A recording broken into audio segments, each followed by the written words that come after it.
in emerging scientific research. One that should be in focus is marine ecosystem. Future conservation, which is considered the most dominant issue the world is facing.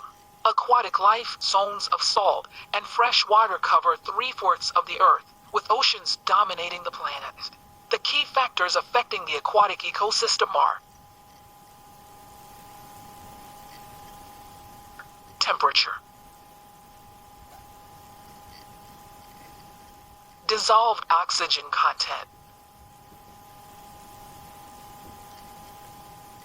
food availability, light and nutrients for photosynthesis. The anthropogenic issues of the marine ecosystem include fishing, removing biomass from the ecosystem of both target and unwanted species bycatch, physical damage to the seafloor as bottom trawling, disturbance in structure and composition of seabed habitats along with species composition of communities associated with habitats.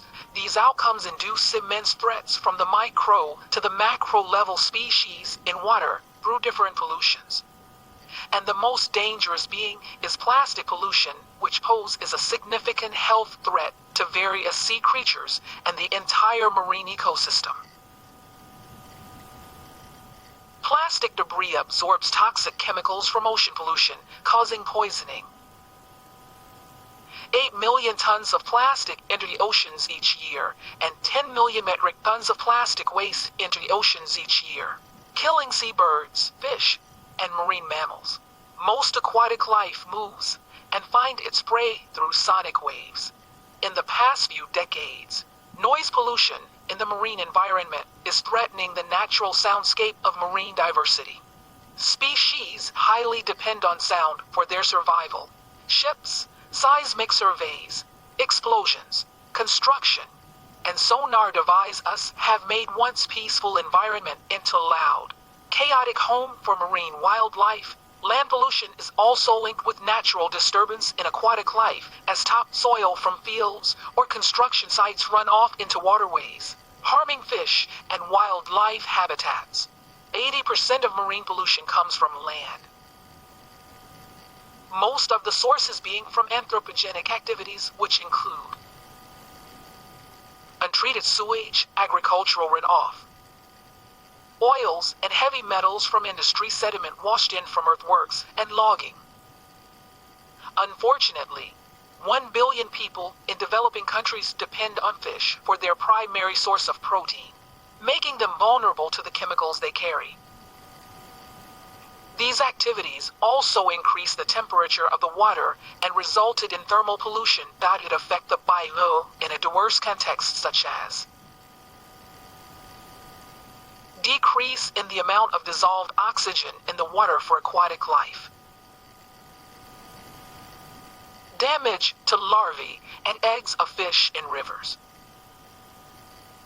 killing off species of fish and macroinvertebrates that have limited tolerance for temperature change,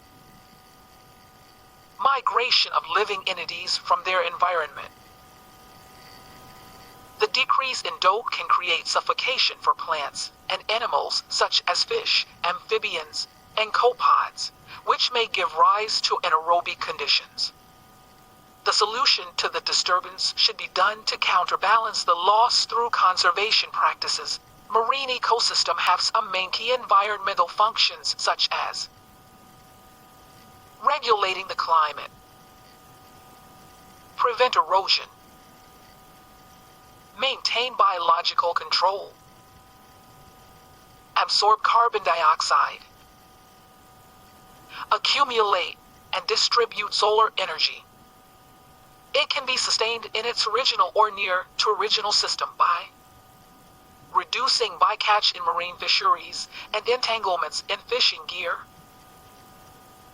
regulating whaling, establishing marine protected areas to protect important habitats, developing fish, sanctuaries for commercially and recreationally valuable species, incorporating biological invasions in conservation plans and prioritizing management actions to control invasive species, Coral bleaching can also be reduced by induced spawning to help save the world's dying coral reefs. By maintaining genetic diversity. As sexual reproduction increases, some corals that withstand climatic impacts and base sources of pollution and other threats. Building coral resilience by growing coral fragments from corals with certain qualities, genes, symbiotic algae. It should be maintained in natural balance, and we should kill pollution before it kills you.